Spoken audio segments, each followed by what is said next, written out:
What's up, everybody? It's Danny Green here. Really excited to be back, NBC Sports Philadelphia. And coming up on Inside the Green Room in today's episode, we have what happens next with my All-Star teammate as September 15th approaches as the trade windows open up. Also, why my other All-Star teammate is celebrating F1 closeless, how we stop Steph Curry, and much more.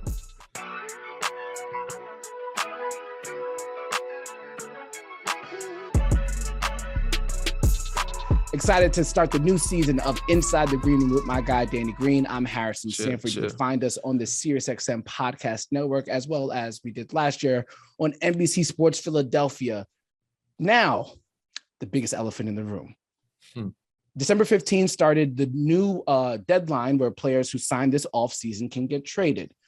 Danny, as you have been in some drama since we kind of started the show, we are opening the door now to the possibility of you getting traded. I think a lot of Sixers fans are really thinking about what's going to happen with Ben Simmons. I have a bunch of questions. I know you can't give everything, but give me as much as you can.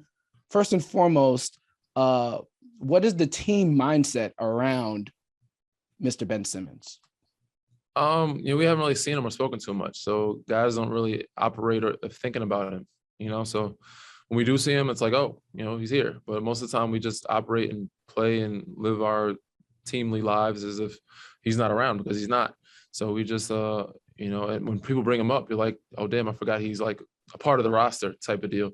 But yeah, December 15th is coming up, and I'm just hoping I don't get traded before the ring night happens, because that would be disappointing. But I think for the most part, a lot of guys are, committed and building into what we have going on. I don't think guys are worried or expecting to be traded. They think we have a good group, what we have, and that when we're healthy, we're a really good team. We're keeping it positive, and we're dangerous. We're just waiting for everybody be healthy so we can get back rolling. And if things do happen, we're expecting that if Ben is traded or moved, that some pieces might be going with him. And the guys that are going with him, we don't know who that would be if that were ever to happen. So Daryl Morey, put your seatbelts on. So that may not ever happen.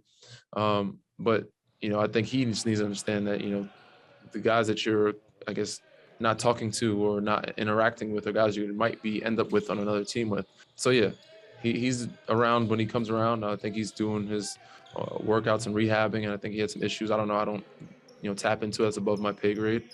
But I think most guys are really committed into what we have going on here and believe that we can still be a really good team when we're healthy.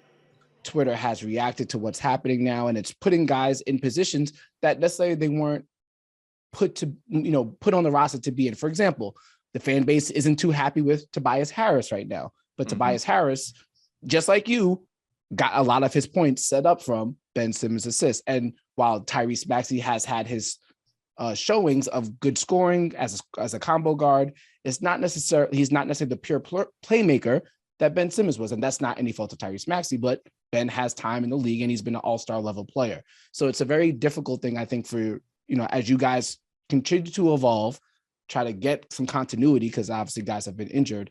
It's been an interesting thing to see as you guys have kind of played through. I wonder, how have you discussed the situation with Tyrese? Because he's your point guard. He sets you up. He kind of puts the offense into place. I just let Tyrese focus on what he needs to focus on, not worrying about facilitating and getting me looks. He's been thrown a lot at him by Doc, by the coach staff, and the players. He's been, we want him to score and facilitate, which is hard to do at as a young player.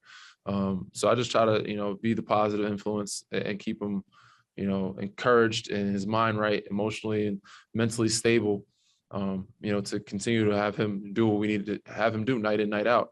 And that's not, obviously he's working on facilitating, getting us in sets, but, naturally he's a scorer, he's a good player, and he makes plays that way. So yeah, I don't, put too much added extra pressure on him. I think anybody else does.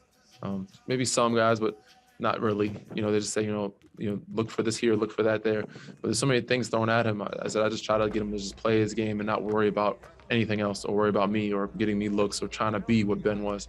We just want him to be him and succeed at that. And that's been working for us. He's been helping us win. He's been helping us a ton, especially when we had guys out. He stepped up to the plate and, he's executed. Yeah, I think he's definitely played well. And I want to ask one more question before we get to our next segment where we talk about Seth Curry, and I want to talk about why Joel Embiid was found half naked on the internet. As you look at the Ben Simmons situation, let's say Ben came to you, came to Joel, and basically said, yo, I am not playing this year. Straight up and down, not playing for the Philadelphia 76ers. Do you put yourself in the mindset where, all right, well, let's get somebody here who could replicate or who could fill in some of that production that's just missing? Like, however much he's getting paid, whatever he could do, none of it is resulting because he's not playing. Mm-hmm. Or you guys like, let's not trade him then. Let's just roll with what we got. Do you guys feel like you want some production that's missing, or do you want to just roll with how it is? I wonder how the chemistry is in that sense. Well, the original approach was to try to get him to buy in, because we see him as a brother, we see him as family, want him to still be a part of our team, and we still feel like we have a really good chance of winning with him. So, that's the first approach, is like, why do you want to be traded? And if he came to us that way, then we'd be like, and we did everything we could to try to change his mind. He still didn't change his mind. Then as a family, as brothers, as friends, we'd be like, all right, well, we're going to find you the best scenario where you can succeed and make sense for both parties. Obviously, those things never happen. Those conversations never happen. So these are all what ifs.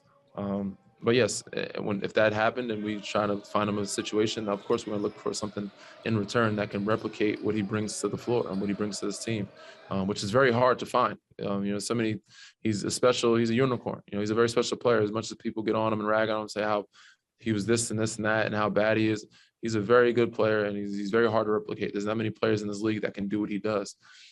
So that's a tough scenario. It's a tough situation. And that's why, the higher ups have their hands full, and they have the harder decisions to make and harder to find something to try to, replace him.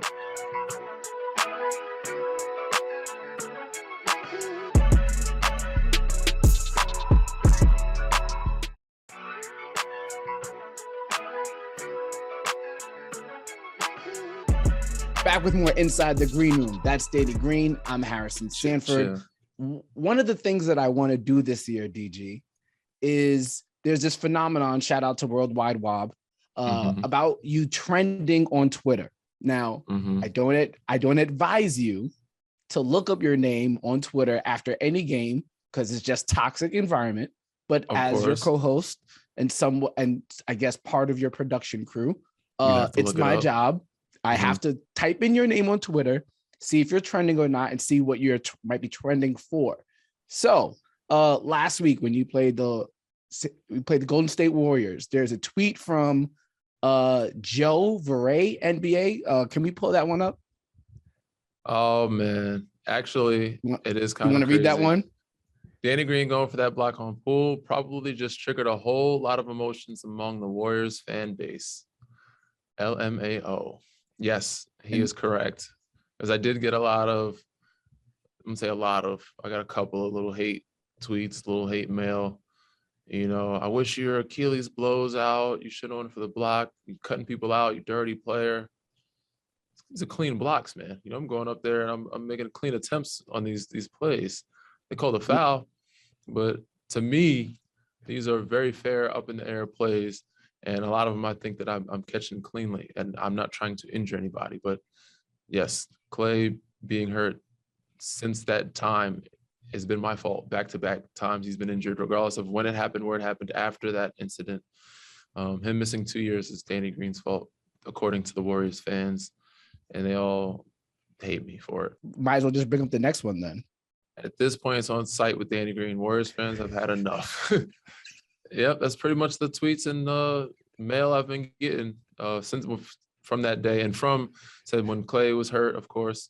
And yeah, I guess they didn't like the fact that Jordan Poole went down a little bit. I mean, he was in good spirits. He's a good fan about it. He's like, I didn't know you were still gonna try to block it, man. I know you can still get up there like that, OG. And I was like, I don't, give up any easy free layups. So if I would have known, I probably would have tried to, dunk the ball a little bit harder. I was like, maybe, but just know I'm coming, man. So it was all fun and games. He's a good young, player, good young kid, up and coming, a lot of potential.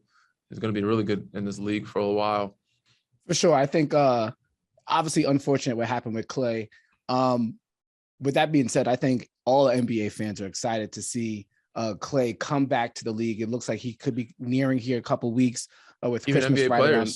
not just fans, players. We're all excited too. I mean, as much as I competed and hated playing against him because he lit us up so many times, but the league is not the same without him. That team is not the same without him, and just be able to play at that level. But to see him, as a player, as a human, to be able to come back to what he loves and his profession, and to be able to be healthy, I think everybody's excited for him. Not just the fans, but the players in this league as well. With that being said, so Steph Curry came to Wells Fargo Center this past weekend, had a chance to get the 3-point record. He would have had to get 10 3-pointers, and that would have seemed like a lot. What was your mindset going into that game? And can you talk about what you saw from Matisse in that effort? Oh man, it was a bittersweet moment for me because those mindsets, those games really means you want to compete the most in. So Doc came to me and was like, I'm going to start Matisse on him and try to have that match his minutes. And I didn't know how that would affect me, but I still had a ton of fun, cheering my teammates on when I wasn't on the floor. But I knew I was going to play as many minutes and I wasn't able to guard him as much. As a competitor, I want to take that challenge every opportunity I get. But he was nothing short of unbelievably amazing. Matisse was great on him, chasing him, fighting through screens nonstop. I know he was not used to playing that many minutes. You can tell he was trying to get some water and stay hydrated. But he was absolutely amazing that night for us. It was fun to see. It was a lot of us on the sideline as a vet to be able to watch, not just him, but everybody else come up big and produce for us and get that big win, and also stop him from getting the record. It was great, man. It was a great feeling and a big win for the team. We needed it. It was very uplifting. Yeah, for sure. It was nice to see you guys get a big win in prime time, which is part of the reason, again, while you were trending. All right, so we saw Steph Curry. We know Klay Thompson's coming back. I know you don't like lists, but we got to do lists because that's what the internet likes. Of course. The internet, however you want to pronounce it. Let's do this. Danny Green, as somebody, I think you're shooting 42% this year from 3-point line. You're doing pretty well from a shooting standpoint. Decent. I think it's dropped over the last couple games, but it's been decent. I got to get it back up. And you've been playing and you've played alongside some great shooters. So here we go, Danny. The first list of the season. Danny Green's best 3-point shooters of all time. Yeah, I think Steph is number one for everybody. I think that's hands down. My number two, I would have to say, you're putting me in a bad position here, man. That's what we do. Yeah. So Steph, number one. My number two, Ray. Number three, Reggie. 4, Chris. I'm leaving Clay. Only because Clay, right now, we just don't know how he'll bounce back yet and how long the career will go. So, but I think when it's all said and done, he'll be number 2 for me. But right now, I have to put Reggie, Chris Mullin above him, and I'll put Korver after him. So yeah. Okay. I am still sensing a little bit. There's somebody else that I wanted to put in there. I said that is not, I'm gonna say not an in-game shooter, but doesn't get as much credit as I feel like but could shoot. Who? That I was a teammate of and I got to see in person and practice every day, and in some games, but didn't get a lot of credit. Steve Novak. He's up there for me with one of the purest shooters I've seen shoot the ball. Yeah, Steve Novak for that one. When I was a Knicks fan, Steve Novak had that one year where he was going nuts. It's good to see that you're keeping the North Carolina Duke rivalry fresh and strong with no mention of JJ Redick.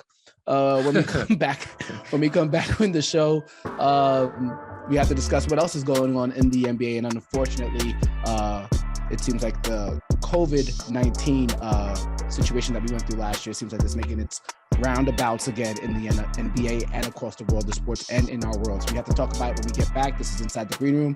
That's Danny Green. I'm Harrison Sanford. We'll be right back. Yep. And by the way, JJ is in my top 10. He's not in my top 6 or so, but he is in my top 10.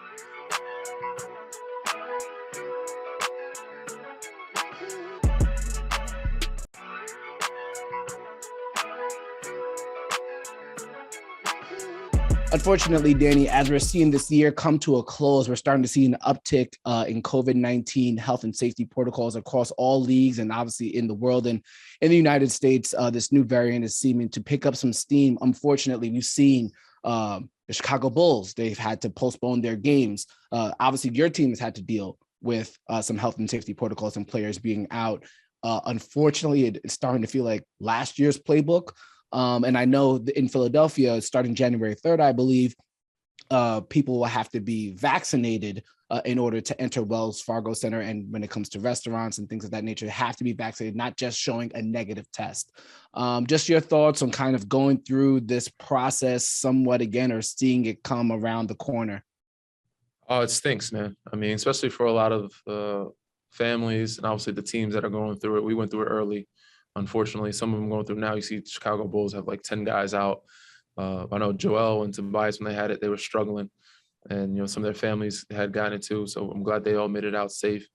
But it's, something to think about. Now guys are taking it. I'm saying people were taking it serious already, but now people are taking the booster, opportunity a little more serious. And, obviously it's not just because they think, government's trying to get more money, or because, the city or the league is trying to get us to test more, but because, this can help protect us from getting the new variant or other things circling around. We also, talk to certain guys who are maybe not be vaccinated, because, Toronto, Canada is having a thing now. You can't enter the country unless you're vaccinated or have the booster shot. And that may affect us if we end up playing there a couple of times, or we end up playing that team in the playoffs. So we have guys on our team that are not vaccinated. You have to really think about that in the future ahead of time. But yeah, guys are starting to take the booster shot now. Guys are starting to see different things happening with the new variant. But luckily, fortunately, guys have made it through. Their families have made it through safely, and just kind of getting their health back now. But it sucks to see everybody go through that again, man. And we're just having things reopen, things get back to normal.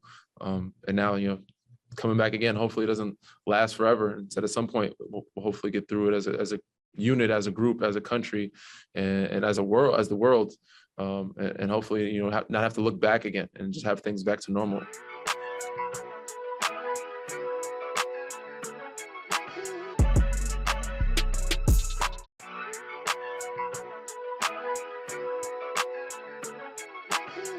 On my Sundays, I like to look at Twitter, get some updates from my fantasy football team. What I don't like to see, or wasn't prepared to see this past Sunday, was Danny's teammate, Joel Embiid, half naked, probably more than half, like 85% naked, celebrating on Twitter. Danny, what's good? What happened here? Oh man, I said I didn't know how big of a sports fan Joe was until obviously I've seen this, but I see watching on his phone all the time. He loves all the sports, and the big F1 fan. As you see the celebration and the briefs here, I think the boxer briefs maybe. But he's excited, and when he gets excited, man, a lot of personality comes out. Even when we compete on the plane, when we play cards, he's funny. He's one of the funniest guys. When he starts talking his junk and getting excited, and you never know what's gonna happen. So. This shows how he is when he has a lot of fun, and when he's enjoying himself, when people he loves to see compete and win. I'm hoping he's cheering for us when he's at home and when we're playing and he's not on the trip. I hope he's like this when we win the game too. So I'm gonna have him record himself next time if he's not on a game or a trip. When we win the game, I want to see his reaction, because that's a hell of a reaction for a F1 celebration. It seemed like a heck of a reaction. I got to get tapped in with F1, but I guess I assume that you guys have discussed with Joel that he doesn't need to necessarily be barely clothed. We didn't talk about that. No, George mentioned the F1. I didn't see the celebration until later. So I think you sent it to me. Wife sent it to me, and I was like, oh, okay, this is what they were talking about. But this just goes to show you how excited he is and how big of a sports fan he is. He's always watching all types of sports. And he gets just excited for other sports as he does the ones he plays in as well, other than basketball. So yeah, I hope he gets that excited for us when we win and he's not on the floor. Just for, not that I need to know this information, but me here on my side of town, I'm team boxers. Yes. And I'm a boxers guy, boxer briefs guy. That's my boxer briefs. Boxers. We're so used to as athletes wearing tights, so we're used to wearing spandex and things that keep tight to the body. So we're with the boxer briefs, most of us, I think. The briefs have gone out the window for myself long time ago, but I can't say anybody else's preference. I'm not looking closely at the other guys' draw, so you'd have to get a survey here going. With who prefers what, because I think there is some information out there that boxer briefs are no longer good for you. In terms of is that production. So? in terms of reproduction. That's what I've heard. Oh, so I don't know. I could be wrong. That's another podcast for another day. Speaking of F1, all right, Danny, for those who have been listening, watching in the past couple years, I think you guys know this already. There are two co-hosts here. One co-host likes to watch everything that's available on Netflix, Hulu, Amazon Prime, all of the things. And then there's another co-host who has what would say maybe a more eclectic entertainment taste, a little bit more reserved about what I watch. Right. With that being said, Danny, what are you watching now? Oh man, the things that I've caught up on, everybody's been talking about, the Squid Games. I think Hellbound is a new version of that, not new version of that, but something similar to that. So we just started that. Of course, we were doing Insecure, Succession. I will say this now. Succession has a chance to be the best show in TV history. The writing is so good. It is. But coming from you, listen, I believe you. You don't watch a lot of shows. So it's hard to say. I'm wondering what shows you're watching right now. All right. That you can give us. So what are you watching? Since you only do sports and YouTube and all that, what are you listening to? And of course, podcasts. What are you watching? Don't worry. I'm only going to suggest something when it's right. So let's just put the audience in. Let's just put the audience in. You have had some great suggestions, though. I will say that. This is Inside the Green Room. That's Danny Green. I'm Harrison Sanford. Make sure you catch us every week on the SiriusXM Podcast Network. And if you're in Philadelphia, turn your tube. We're on NBC Sports Philadelphia. So we'll see you then as well. I guess that's pretty much it. Shout out to Cliff. Shout out to Amjad. Shout out to everybody else involved in this newest of partnerships. We'll see you next time.